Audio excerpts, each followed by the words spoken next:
کیا خوب لکھا ہے کسی نے، بخش دیتا ہے خدا ان کو جن کی قسمت خراب ہوتی ہے۔ بخش دیتا ہے خدا ان کو جن کی قسمت خراب ہوتی ہے، وہ ہرگز نہیں بخشے جاتے جن کی نیت خراب ہوتی ہے۔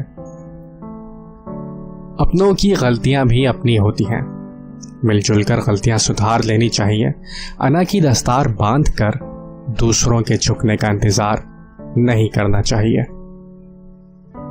دوست کو ترقی کرتے دیکھو تو فخر سے کہو یہ میرا دوست ہے، اور دوست کو جب مصیبت میں دیکھو تو سینہ تان کر کہو کہ میں اس کا دوست ہوں۔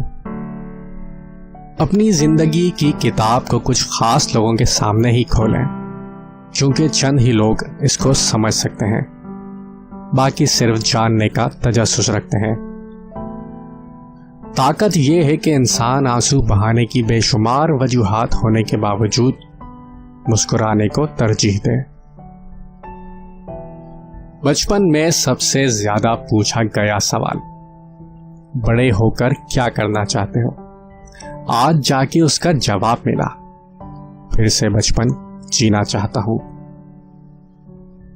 وقت گزرنے کے ساتھ ساتھ ہمارے لیے ہر کہانی کا مفہوم بدل جاتا ہے، یا ایسا ہے کہ ہم پڑھنے والے خود بدل جاتے ہیں۔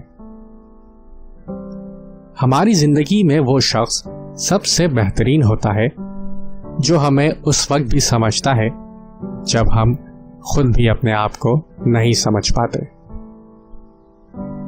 اچھی بات تو سب کو اچھی لگتی ہے، لیکن جب تمہیں کسی کی بری بات بھی بری نہ لگے تو سمجھ لینا تمہیں اس سے محبت ہے۔